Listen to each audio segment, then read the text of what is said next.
Hello, welcome to Off Picture Discussions. My name's John Capone. I'm a filmmaker, and the idea behind this series is to talk to other filmmakers about what it takes to make independent films, especially in today's climate of streamers and strikes and lack of financing. So, my hope is to have an open discussion with filmmakers, whether they be writer, directors, production designers, cinematographers, composers, any creative that makes filmmaking on a independent level possible.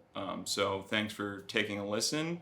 And up next is Spencer Zender, who is a writer-director who just released his debut feature called What's My Name Again?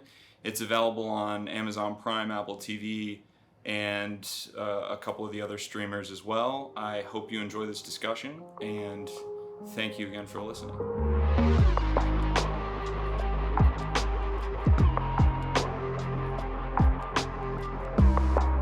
So, Spencer, you and I went to college together, knew each other briefly because you were a senior and I was a freshman. I was in the film school, but from what I remember, you were not in the film school at all. I think you were a political science major. Is that correct? Yeah, that's exactly right. Yeah. Yeah, I think I remember helping you with something in political science when we were hanging out when I was I, pledging. did you help edit one of my it was like a cover of a magazine where I put myself on the cover of GQ magazine. Yeah, I think it It was was like something like that. Yeah, it yeah, was. yeah. Chris Braun, I think, took the photo and other people edited it. But yeah, we had a brief crossover. And I was kind of at the tail end of college and did not study film, which is super interesting to me, actually, to see what how that kind of prepped you for this uh, for your first feature, because I didn't have that experience, and I go looking back, I don't want to say I wish I did, but it was something at the time that I was kind of juggling whether or not I was going to do it. I didn't go that route, and there's a lot of LMU film school kids that are doing pretty well now. Yeah, yeah. So what, if you kind of give me a timeline, I guess, to fill in the gap from graduation at LMU, through to where you are now with your debut feature, what brought you into the filmmaking world? I guess what attracted you, I guess specifically to independent producing, because a lot of people, even if they're in love with film their whole life, don't ever think to make that jump. It's a really tough thing to do. Yeah. Um, Kind of like I said, I was interested in film from an early age, and in college was kind of torn between changing majors from political science to film, like three-quarters of the way through school. So by the time I kind of had an interest to the level of thinking it was something that I could do and wanted to do, it was felt like it was too late. It probably was. I would have, had to take an additional semester to up to a year. So I kind of stuck with the path that I was on there. But at that time, I was kind of adjacent to the film school and knew kids that were in film school. And, we were in a fraternity and there were a lot of film school kids in there and actors. And um, so that was kind of another access point of getting into film through the shorts that they were making for class and things. And I acted in a short in college for with Matt Thompson, who's a successful director now, and I went to high school with him and we went to college with him. So yeah, I from a pretty early age I was drawn to filmmaking.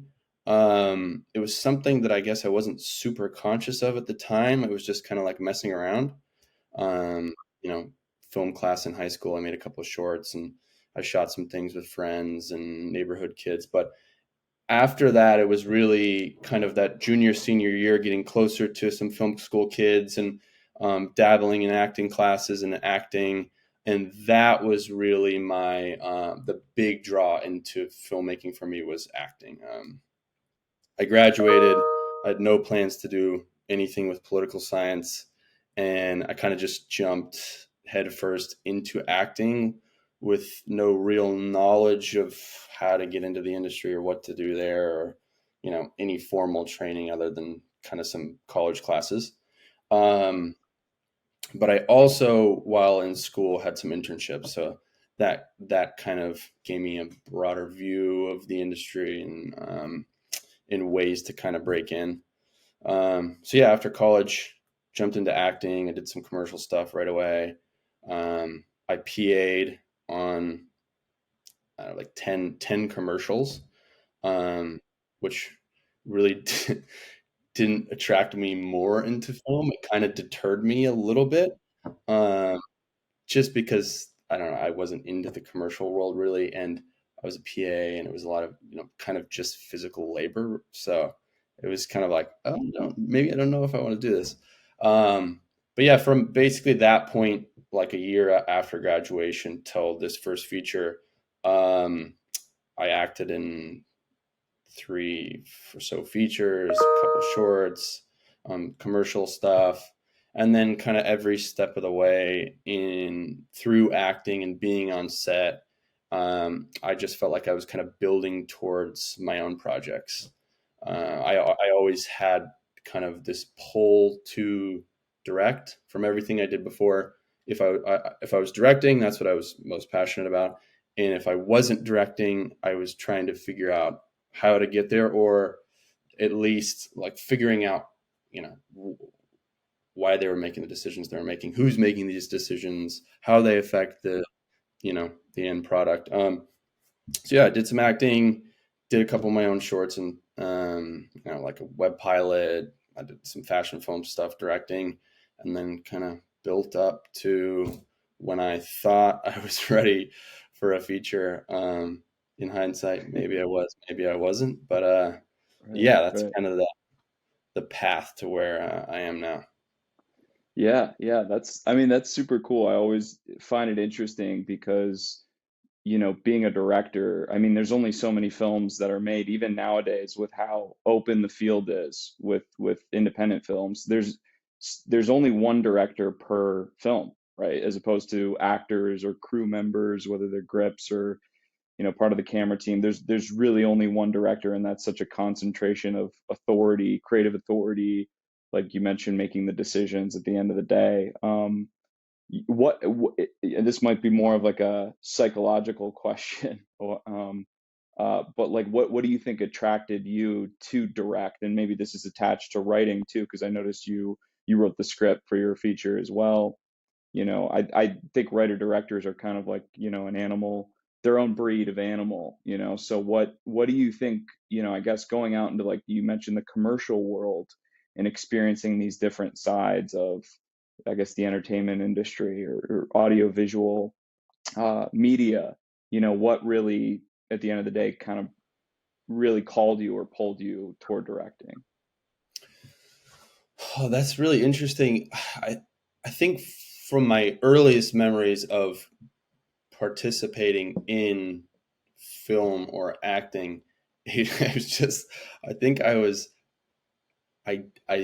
in a way needed to have creative control of things, um, which I think is not maybe the most admirable reason for directing, but I just was always attracted to, I saw a way things were being done, and I thought, well, I would do it this way. And I wanted to explore why I would make creative decisions that were different from other people. I think that was the initial draw. Um, and the first couple of things, well, actually, everything I've done, I've written. So I feel like for me, I guess I write in a way that lends itself to directing it, and I write things that are obviously very specific to me that I feel like I should direct. So yeah, I think it came from just being drawn to the creative decision making process, having some kind of having the creative control, and then I think I wrote first, and then thought that I would be the best person to direct the things that I wrote. Yeah, yeah. I mean, I think there's a lot in what you said that echoes my experience and my feelings about being a director as well. I think where I kind of start is, well, I think for me, film started, being a fan, right? Like watching Yeah, movies. You're inspired by movies when you're young. For me, it was like Spielberg, then into Scorsese, then what Christopher Nolan was doing with the Batman movies was just like, wow, this is the potential of what films that can be made can feel like when you watch them. And I think for me, the impetus to go into film school was just exploring. I didn't even know the types of films I wanted to make at such a young age. I didn't even have enough life experience to have a creative opinion on storytelling yet, but I felt some sort of, like you said, like a curiosity or exploration to say, okay, what if, you see certain movies and you say, oh, that was an interesting way to write that scene, edit that scene, film that scene. I would have done things differently. And then over time you develop your creative opinions. And for me, it's always like, if there's a story that's germinating, even if it's just a feeling, there's some sort of hunger there that I'm not seeing it in the marketplace. I'm not seeing it in a movie theater or on streaming, especially nowadays on streaming services. It's just like yeah, there's, for as much content as there is, it's such a dearth of even just fun, like, I don't know, entertaining, fun movies that just really get your blood going, like Top Gun Maverick. What a great experience. Like, I felt like so many people needed that movie to come out just to feel like what it could feel like to watch a movie like that, right?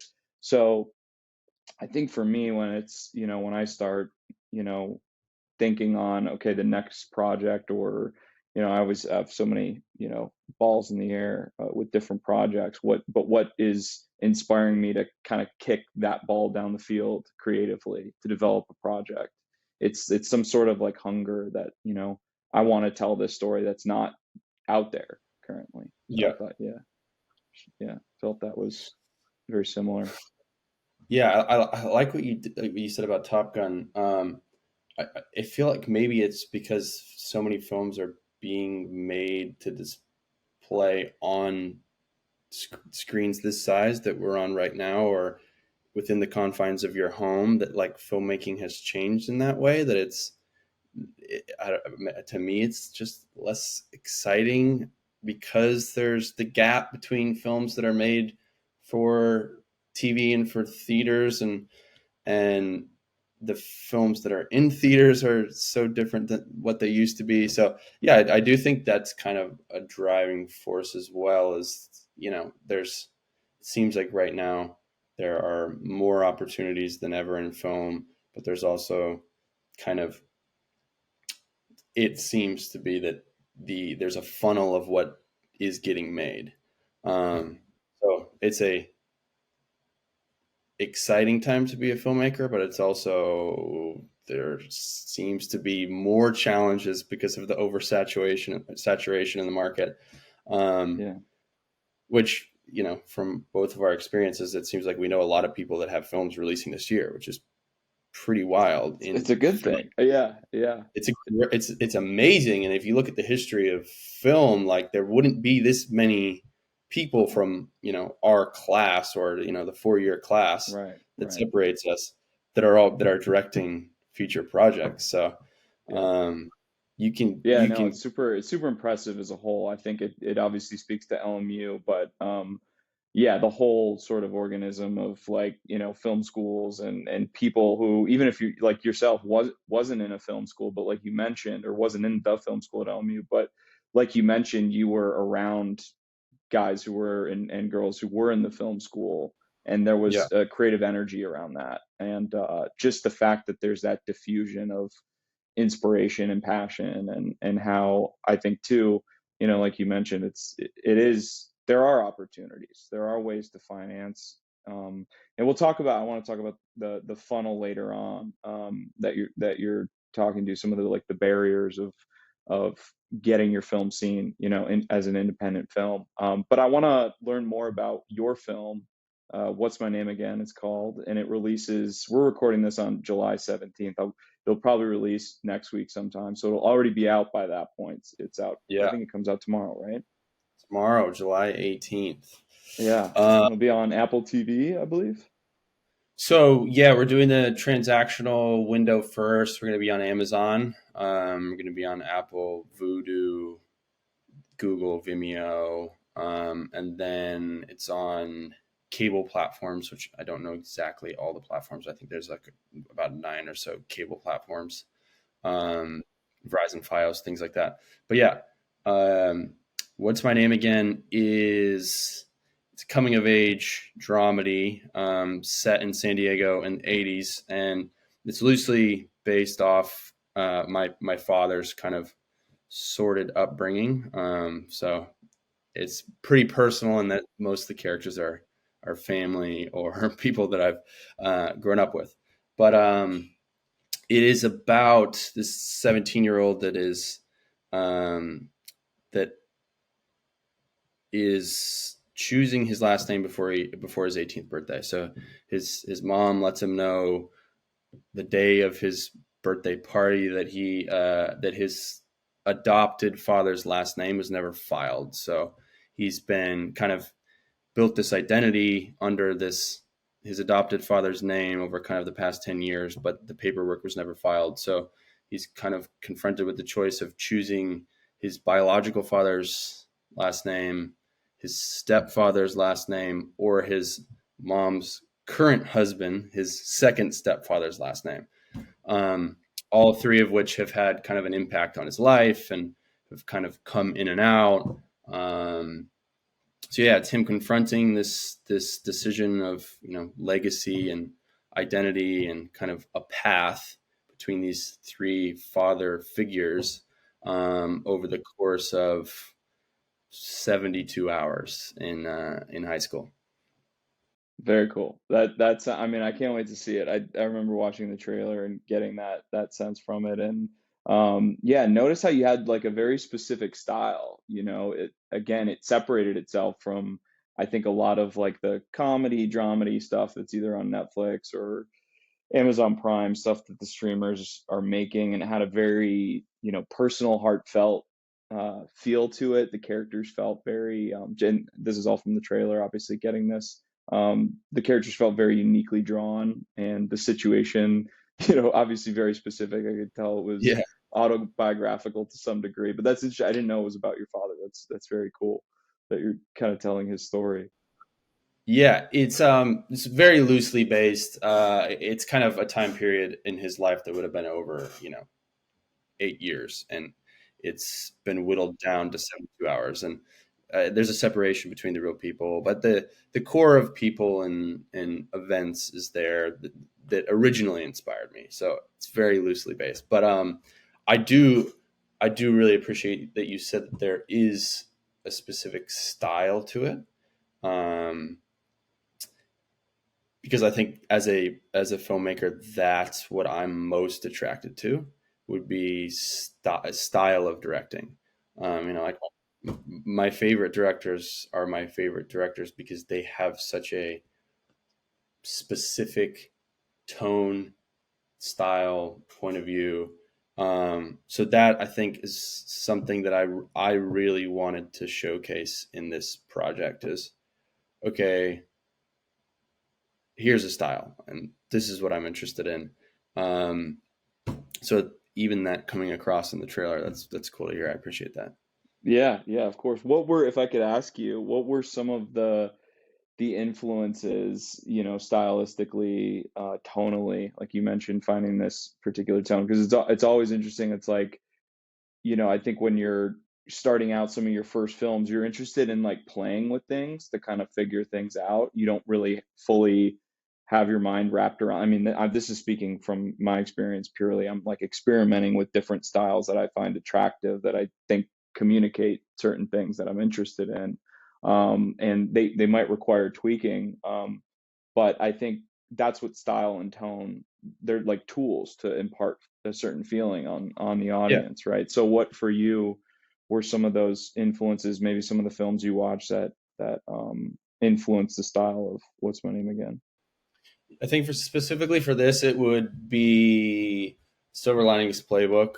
Kind of a sliver of that film in character in family dynamic, and then there's elements of like Boogie Nights that really inspired me. Paul Thomas Anderson, um, just kind of the world, and then Yeah, I was gonna say it had a PTA. I think it had a PTA vibe to it. You know, that trailer. that's cool. I Yeah, felt I felt that for sure. and then Dazed and Confused, kind of just the some elements to the comedy and the setting in San Diego. So I'd say yeah, those three films were what I kind of looked at to mold this, and I think the differences between those and this, obviously besides scale, is that because of the constraint of time that the story takes place in, 72 hours with a few flashbacks. Um, I wanted it to feel very much like fly on the wall, you know, kind of almost gonzo guerrilla style. You're there with them watching, experiencing this. So I think that style kind of because of the constraints and because of the period and the way that we had to shoot around things, but really just the frenetic style came from, all right, this is, a very small, unique, uh, not unrelatable, but very specific story and what this character is going through. So you really have to feel like you are living with this guy in the room with him in order to, I think, really empathize with what he's going through. There's some big themes in the movie, like the legacy and identity and choosing who you are and family and stuff, but his specific story is probably there's not too many people out there that have had that. So I think that's where kind of the style came to a point, is with those three films that inspired me, but then making it okay, like this, we've got to feel like we are there going through this Mm. with him in this moment. Yeah, Um, I think that's awesome. That's awesome that you were, that conscious of, because I think that's probably where it's something I'm super conscious of too, is really treating each project as its own story, right? Divorced of the history of cinema, style and everything, is approaching it as, okay, what will best service this story, not me trying to impose a certain style or um, certain preferences or influences I have that are undue to that story, right? But use, obviously, then, as long as it's being serviced, right, to infuse style and influence as much as possible. But I think that's probably where, filmmakers who, and maybe it's even stuff that I think it is stuff that we see now on streamers that feel sort of like they're pastiches or rehashes of a certain style, and you could just feel the sort of the insincerity and the falsity of it. It just doesn't grab you, right? That's not to say it in a snobbish way. It just doesn't grab you, because it's something that's like rehashed based off what whoever was making the decision, whether it was like a finance executive at Netflix, or someone who was just a creative, who was just a huge like Twilight fan or something, right? Like it's just churned out. There's nothing like you mentioned about your awareness of feeling like, okay, this is a specific, unique scenario that needs its own telling and its own treatment outside of, what I want to do as a cinephile, filmmaker. yeah, So that's great. I think that's super important what you just said. yeah. The I feel like there's almost too many data points now on film and television that like you have to kind of, in order to work at a streamer and these things, and get funded by them, you have to fall into these data points, and that's what makes things feel just regurgitated and reused and recycled, and then there's just like now I feel like genre used to mean a very different thing. Like if you were to say genre movies, 15, 20 years ago, you knew what type of genre movies were, but now every genre has a formula feel to it. So if you're making something within a genre, it's like you have to make that genre. Um, so that's what interested me about this, was subverting all those genres: the comedy, the drama, the coming of age, and making it feel unexpected and not really knowing tonally um, or with plot where exactly it's going to go. Because, like you said, with a coming of age movie, a Netflix coming of age movie, what's going to happen at certain points in the movie. So that did interest me as well. And this of, okay, maybe we don't have to hit those exact moments that people expect in a coming of age movie. Um, which I think I've seen your film, so mine's not released yet, but I was lucky enough to watch yours, which was super impressed by. But it also feels that way of, it doesn't feel super genre specific, and maybe that's because it was set in the industry that it was set in music. But I did really value that. Okay, this feels unique. I did see flavors like a Nolan in there or a Scorsese in moments for sure. So I could see your influence, uh, but what did draw you to that story and the music industry?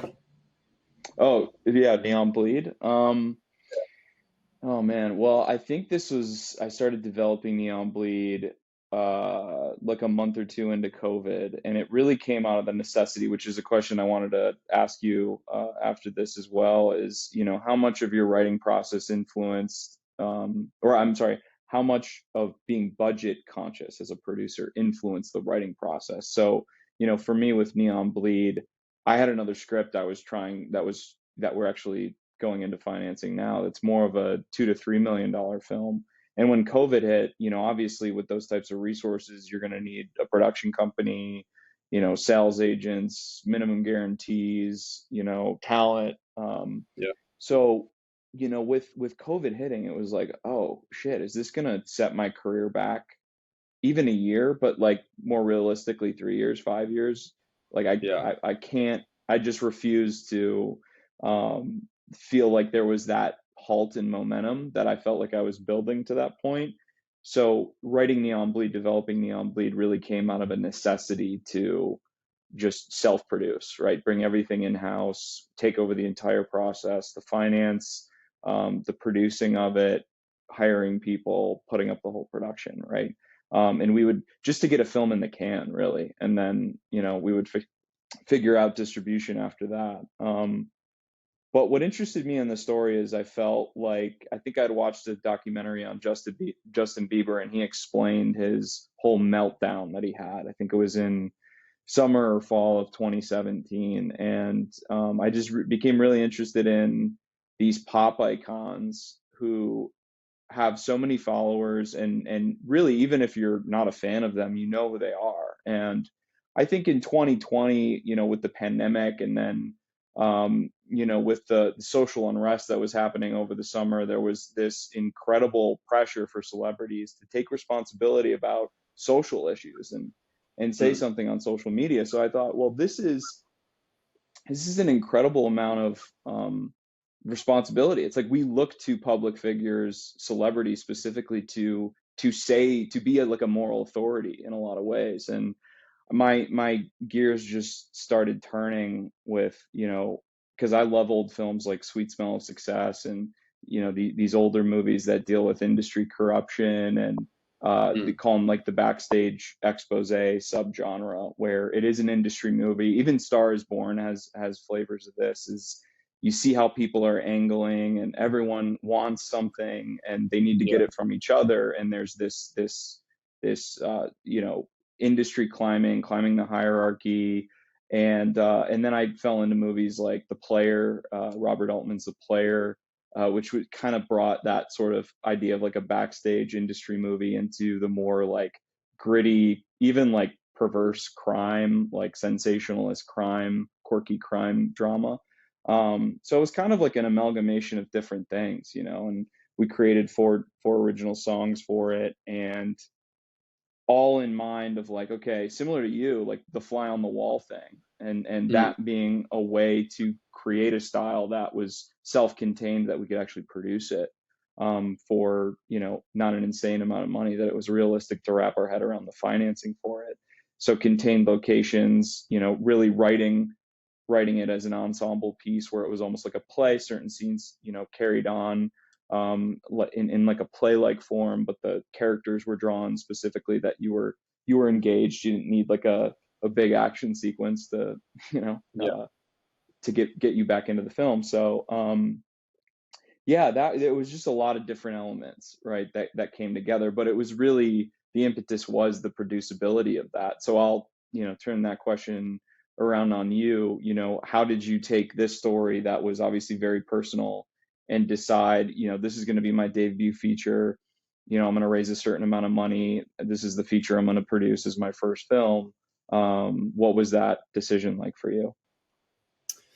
The story is something that I've been kind of picking at for a long time. I initially thought maybe it would be more catered to television, um, but it's something for over a decade that I just thought, oh, this is so unique. I need to tell this in some way, in some form, eventually. Um, so I think the first feature was probably always going to be this film and this story. Um, and the decision to make it the way I made it uh, kind of came about in similar ways of uh, I was sitting around during COVID and really had nothing but time and kind of this angst to I wasn't auditioning. um, I didn't know when we were going to work again. I didn't know how long it was going to last. So just feeling this need to get something out creatively, and that's when the writing came about.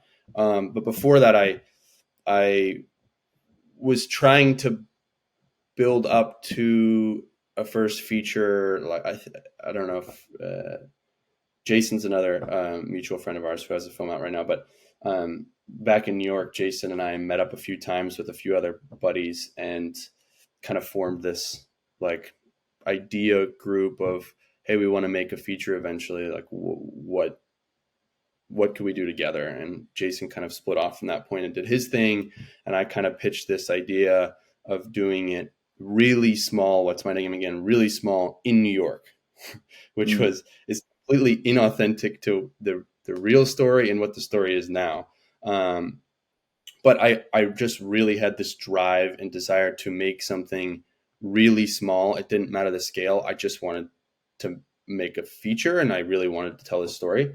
So yeah, I'd kind of been toiling with it for a long time, and then the COVID kind of just period of being home with a computer was the access point to getting it out. And then from then, the decision to make it at the scale and the way that I made it just really came down to necessity.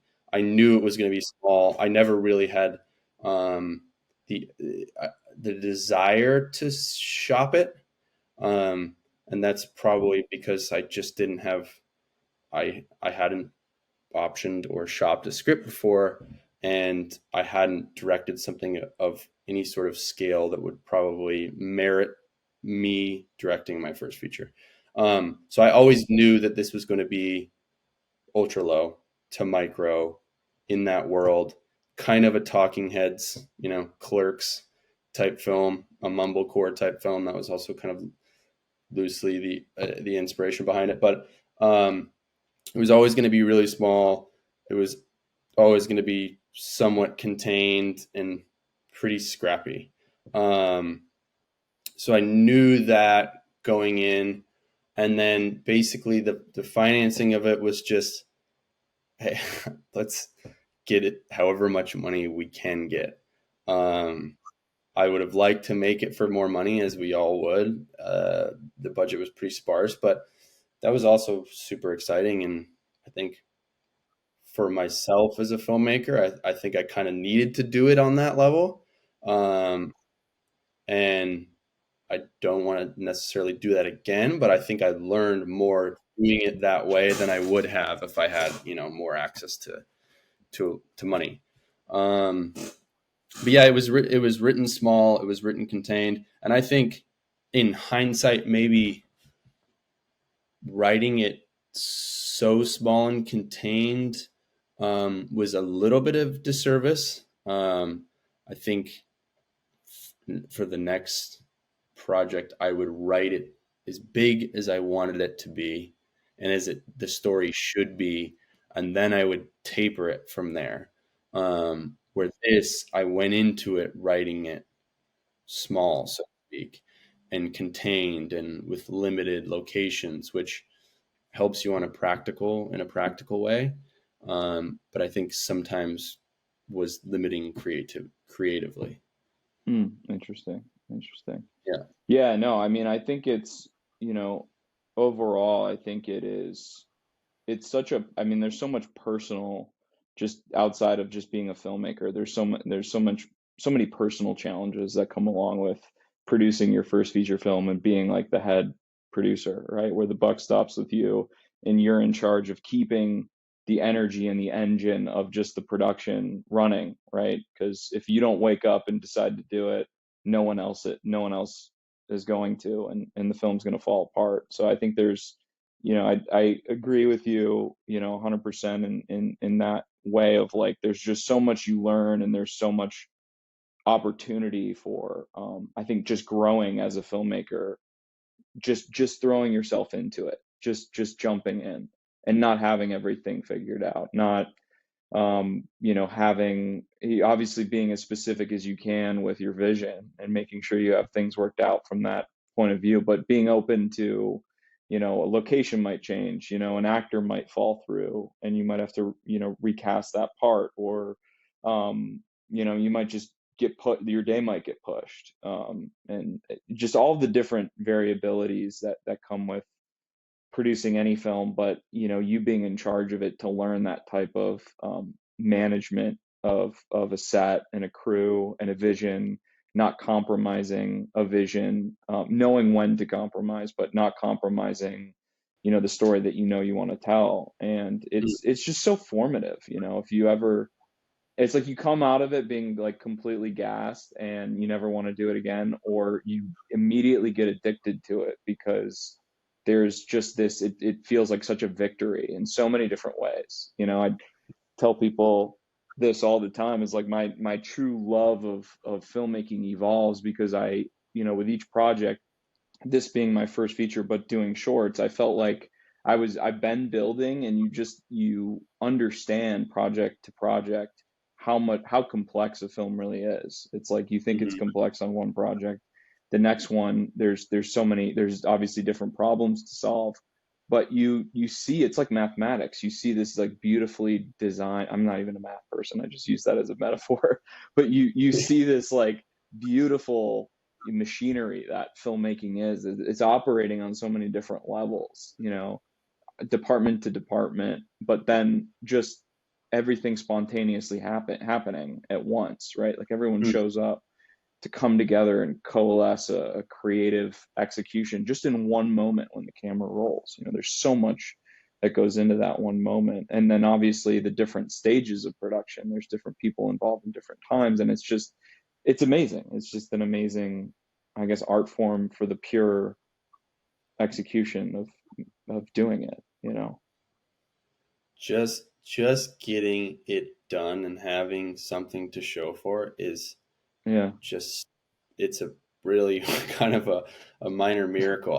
Which I Yeah. I didn't understand fully until I was in charge of every aspect of production, including up to delivery. Um, Yeah. so yeah, there's just doing it this way gives you a newfound appreciation for every project getting made and getting made the way it's made. Right. So I just, my whole filmmaking world, as you said, like you have a new draw to it. My world has opened up so much, and my appreciation has opened up. The view is so much broader that I'm even more excited and more drawn, and just it gets the gears turning in such different ways, Mm. um, which is pretty awesome because you do. There's a point in when you wrap and when you finish and you're exhausted and you're like, oh man, okay, I did it. I did it. and do I need to do it again or do I want to? Um, Yeah. and something for you and for me that both that kicked back in very quickly. Yeah, Um, yeah. I heard this quote from Aaron Sorkin. I think he was giving a talk. It might have been a talk at LMU, actually. They did that Hollywood Masters series, and he was interviewed, and he said something like, or maybe it was a graduation speech. I think he said this, but he's like, you're gonna swing the bat, and you're really gonna connect. And I've felt this because I've played baseball. When you crush a ball, it feels like nothing. With the yeah. buoyancy of the bat, the ball coming in and it hits the sweet spot in the right position. It's Mm, it's just like one of the most fluid things that you can feel is like just crushing a ball, right? And he made that metaphor to excelling or being proud of your work as a writer, as a filmmaker in general. And he was saying, when you really get a hold of one and you send it over the fence, you're gonna feel, you're gonna get addicted to it. He's like, good is not gonna be good enough. You have to be great. You're gonna want to be great. And I think that's I think my takeaway. And I don't look at life like, I don't look at like, oh, I need to, you know, be Martin Scorsese or Spielberg and be working on a $50 million budget as soon as I can. I really look at projects like stepping stones, and if it takes me longer, I would love to make a $200 million Christopher Nolan epic, but whatever that timeline is like, I want it to feel like there's an energy that propels me out of one project to the next, that there's some sort of thread of, and maybe that's, I don't know, maybe that's me just searching for meaning, but I think it's, I think it's I, it's a good sort of creative orientation, yeah, I feel the exact same way in that you can only do the next project based on kind of the project you did before, and you only have access to certain projects based on what you've done. So I think Right. what's super interesting to me is kind of where do you go from here from what you've done, because it does, you finding your first feature is a difficult task, and then figuring out, okay, how do I follow that up is even Yeah. scarier in a way. Is okay, Yeah. now I've kind of established one part of my filmmaking. How do I follow that? Because I'm Yeah. drawn to filmmakers with very specific styles, and it sounds like you are too. Um, so yeah, where do you go next from this? Yeah. At, and at what level do you feel like you're ready to make a film? Because Yeah. I don't know. You see a lot of first time directors that make huge leaps after and budget and scope and size and studio and things, and I think Yeah. that's setting yourself up for failure in a lot of ways. But yeah, what's next for you? And Yeah. No, it's interesting you say that too, with the pitfalls, thinking of like the pitfalls of doing a second film and what that could mean, going too big or being too set up for your second project. But um for for me, coming off of Neon Bleed, we have a script that we're pretty much toward the end of development now. We just brought on an EP, and we're going to go into financing and casting for. And like I mentioned, it's a $2 to $3 million film. We'll probably end up doing it for two. hmm, It's set in Buffalo, New York, which my wife and I are from Western New York. She's from Buffalo. I'm from Rochester, so familiar area. We've already made contact with the film office there in Buffalo, Niagara area, and they're super great, super helpful, which is something that was, I think, so. I mean, it really feels great. It feels like you're being taken care of and more than you deserve. But like coming from yeah, LA with, Film LA, and, the resources here, it's like everyone's trying to keep independent filmmakers at an arm's length, and just like, try to talk to them as little as possible. um, because there's just so many, and there's so much scrambling for resources. But the Buffalo Film Office is awesome. And there's a New York State tax credit, which, they're uniquely involved in, and helping filmmakers, get the most of their experience there and everything. So it's like if we feel like we have production ready to go, it's really just going to come down to the financing, and that's going to be dependent on cast, obviously. So our next step is, the script's pretty much locked. Our next step is going out. Our EP is going to take it out to the market, to sales agents and distributors internationally and domestically, and we have a list of talent put together, and just see what comes back in terms of the mix and match of certain names. We have people that are on my short list of actors that I think we can work with at this stage of the game, and we have a casting director attached as well. So yeah, I mean, as I'm sure your gears are turning on already for a second film, it's like that's really like the step in terms of maintaining creative control and the ability to still produce, be a lead producer. It's like you have to go out and get the talent. It's like, any other way, to finance a bigger film like that, you're going to need talent. And then it's just a question of, do you give it away, right? Do you give the script away? Maybe, like you alluded to earlier, it's like maybe now that you've done a film, someone will take a chance on you, but maybe that you're being set up in the wrong way, that you're kind of being backdoored, and you're going to be set up for failure. So there's a lot of things to be aware of, because I think it's a very important transition. I think this micro budget area that we've made our first films in, some people go on and somehow just stay on this level, right? They find ways to get financing together, but I feel like once you've made like a million plus film, it's like, that's serious. And if it's successful, that means, that you're moving up the ladder in that way. So, but that's our game plan. It's like I said, it's just being aware of so many different things, and just trying to feel like it's like a tanker, not a rowboat, But with the tanker, there's more momentum once it gets going. So that's the positive. Well, congratulations for getting to that next stage at this pace that you're getting, and having that lined up.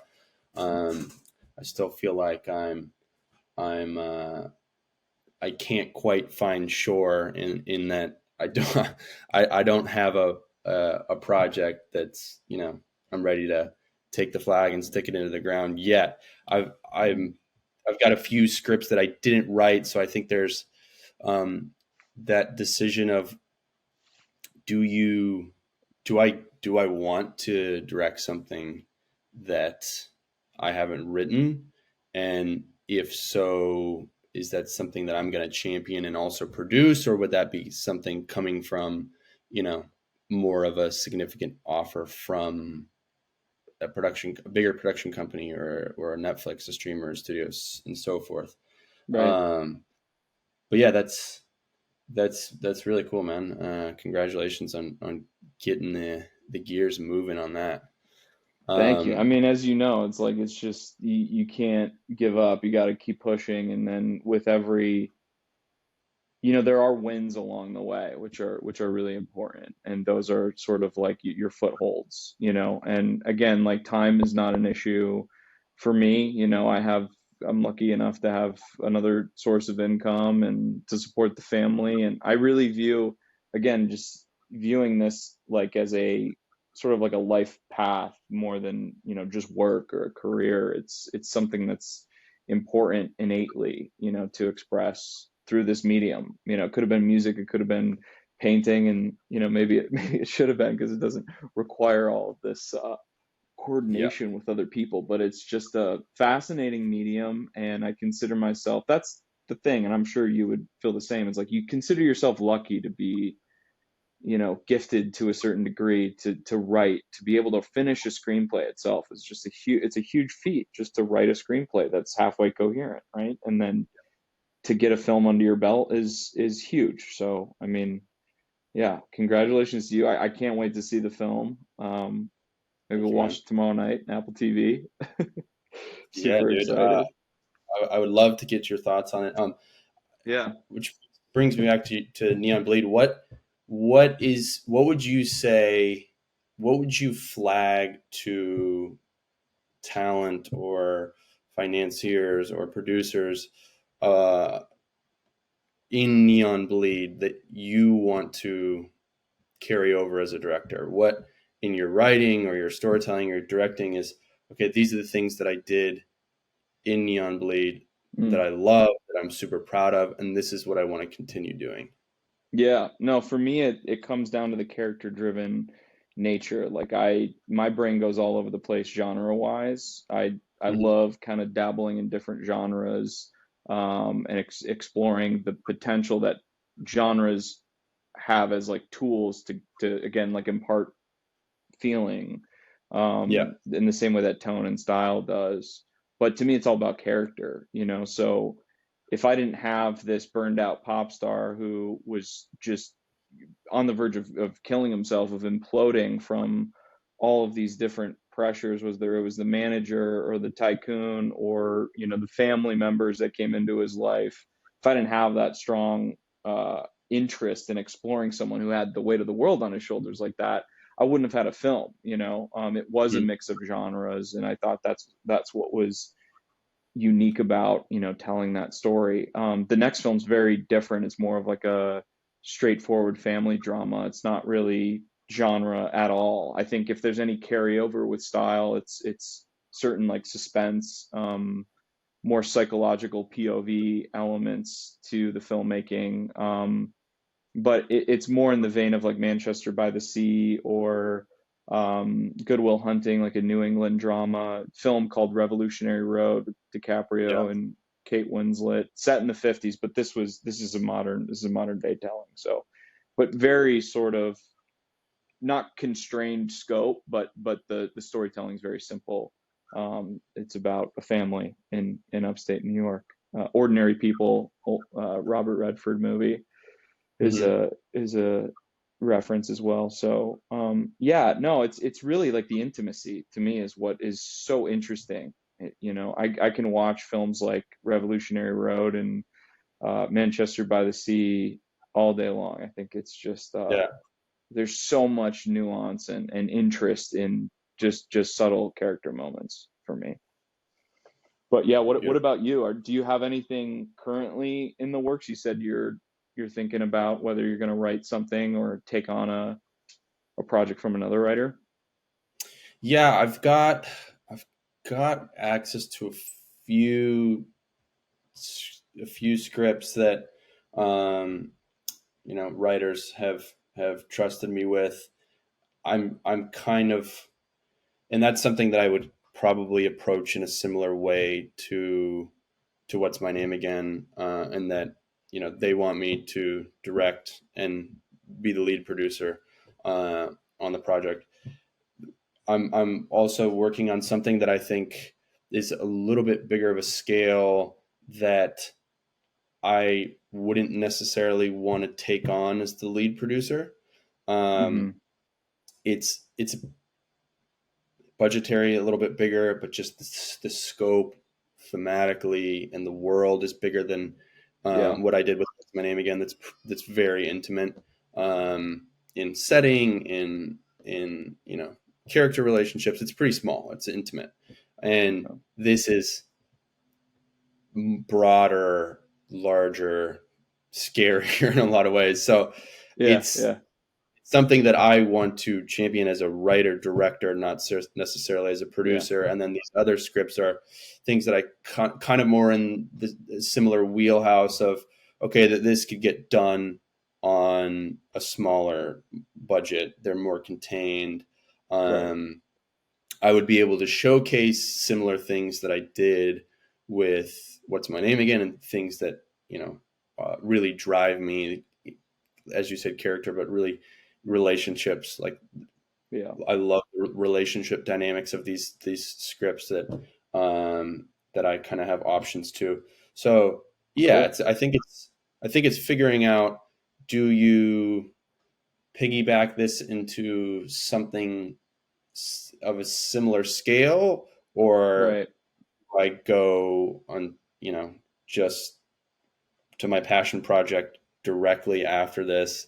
Yeah. Um, and we kind of talked about that before. It's like for me, it's feeling, all right, am I taking the leap of, am I ready to tackle this story, Yeah. which I'm in the in between there. I'm kind of in that liminal space of, am I ready for this or Yeah. not? Yeah. Um, Yeah. I think the release of the Meditation, lots of meditation, and really, I think it comes down to that hunger. Like, what are you most excited for? What's in your gut? What fires you up in your gut more? And maybe that is the one that's more challenging. It's bigger, or maybe it's like, well, it's actually more exciting and more, I don't know, I'm more excited to explore a similar scope, just a different story, So there's different, Hmm. yeah, you just got to listen to what those whispers kind of, you let them whisper, let them whisper to you. Don't rush into it. You got the there time. there is there is something about kind of, taking a second at bat with the same pitcher. It's Yeah. Yeah. taking on the same challenges that you had before and seeing what you learned and what you can apply to this next project at a similar level. So that's really Right. intriguing. But then, yeah, there's the fire that's burning to tell certain stories, and I think this other story Yeah. is just something that I can't remove myself from. Cool. It's calling. It's just, what who will allow me to tell what story is Yeah. really what it comes down to. Awesome, But yeah, man. man, Well, I wish you, I wish you the best of luck moving forward, and also on the success of What's My Name Again. I can't wait to see it. And yeah, thanks for having this conversation with me. This will be fun to get out there and put it online. appreciate it, man. Yeah, it comes out July 18th on VOD. Sweet. Also, yeah, It's the a name fun. of your production company and where people can find your stuff online. Yeah, I'm most accessible kind of on my Instagram, Spencer Zender, but Other Brother Productions is the company that produced What's My Name Again.